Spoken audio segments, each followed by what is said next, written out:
I didn't always know what I wanted to do, but I knew the kind of woman I wanted to be. Now, that's a nice statement, but unfortunately, it's not mine. It belongs to Diane von Furstenberg, but I can really relate to this.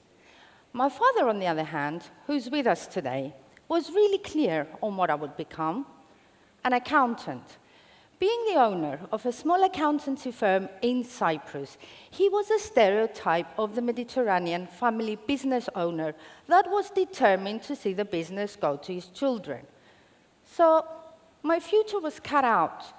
This setup was so strong that I found myself in London studying to become an accountant. A few years of accountancy studies later, hating every minute of it, I still didn't know what I wanted to do with my future, but it was clear to me that I was living my father's dream, not mine. Now, it was clear that I had to follow my heart. Now, I took a hard look at myself and started a journey in finding out what my real passions were, to reflect on who I was and where my talents laid. A long journey of trial, effort, discovery. A journey that continues to this very day, a journey that will continue beyond. Now, I'm standing here before you today to talk to you as a jewelry designer, a far distance from an accountancy career, and yet my jewelry design passion only surfaced a very few years ago. So, after dropping my accountancy studies, I decided I wanted to become a fashion journalist. Now, I found all the relevant courses and started working really hard for this, having great fun in the process. Professionally, though, it was very difficult to get experience. And where was the best experience at the time? Condé Nast publications, of course, the publishers of Vogue, Tatler, Gentleman's Quarterly, Vanity Fair, just to name a few of their titles. So my next steps were really clear in my head. I have to work for Condé Nast. Why not? Now, my friends thought that I was being naive, ridiculous, even audacious. Now, Myriam, you're from Cyprus. You have no connections, no experience. These people receive thousands of applications. Well, I still remember the day, as a young student of fashion journalism, when I tricked a receptionist at Condé Nast who was in a hurry to go to lunch and convinced her I had a meeting with the editor of Vogue and found myself waiting for her in her office as she was returning from a meeting. Now, I was sitting there and I was so excited. But at the same time, let me tell you this, I was terrified. Now, I still remember the questioning and confused look on the editor's face as she walked into her office. Now, while shaking, I stood up, looked at her straight in the eyes and said, "I admire you. I have read all your books. It's my dream to work here. I can do whatever you ask me to do. Bring you lunch, tidy your desk, but please give me a chance." Now, we ended up having a really nice conversation about her books, which gave me a one-month internship with the magazine. Now, this was very quickly extended into a year.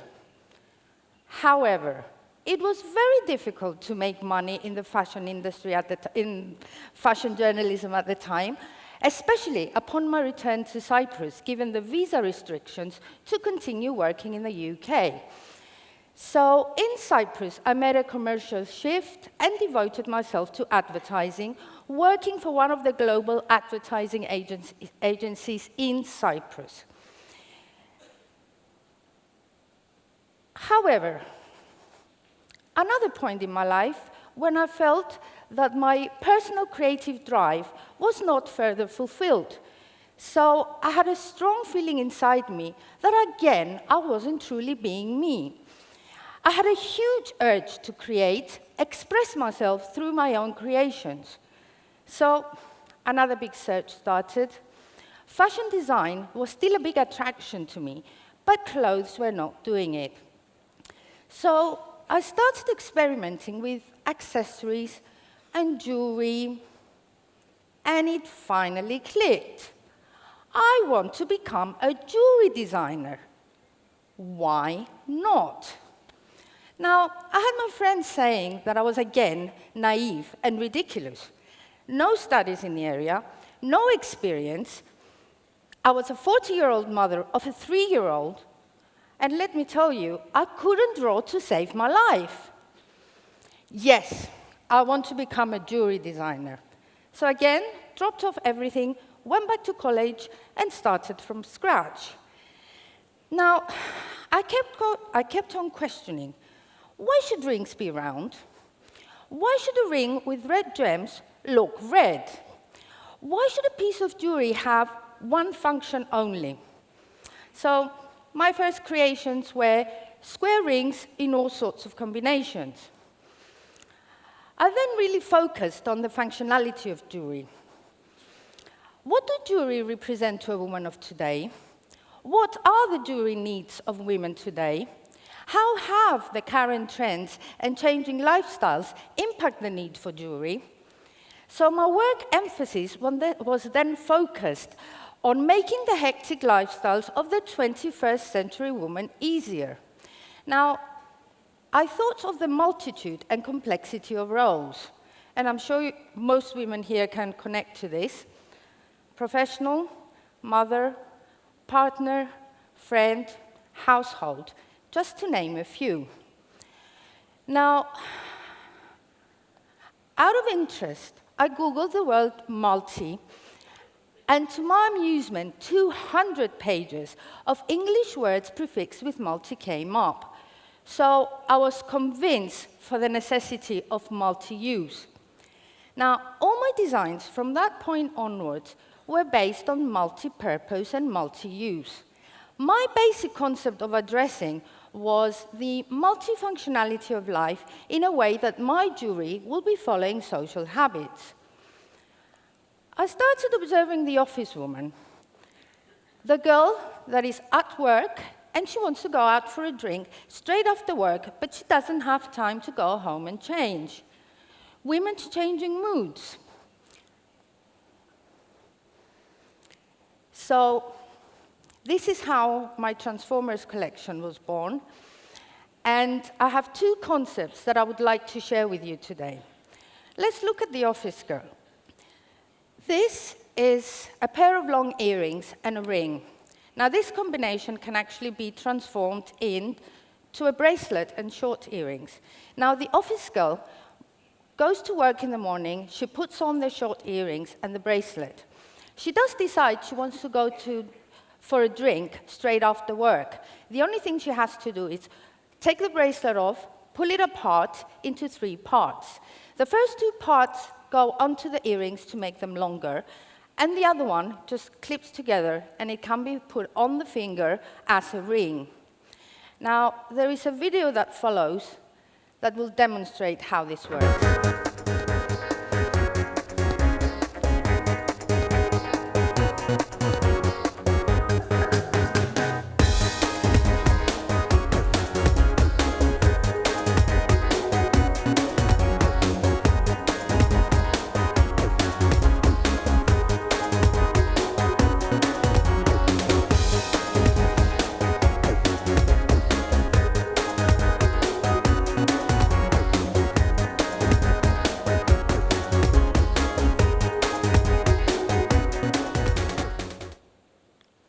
Now, a second concept that I would like to share with you today is one piece of jewelry that has 18 different looks.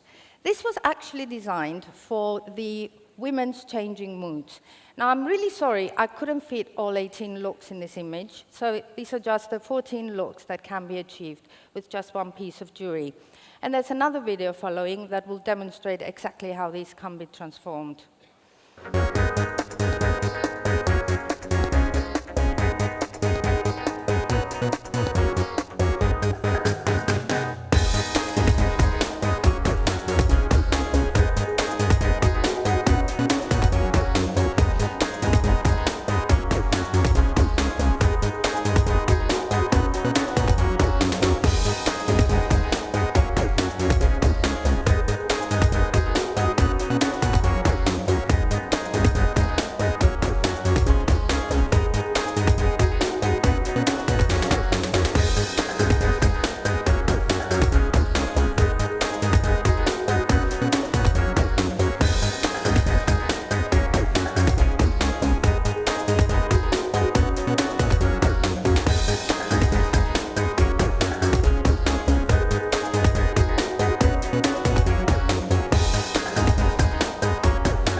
So this has been my journey so far.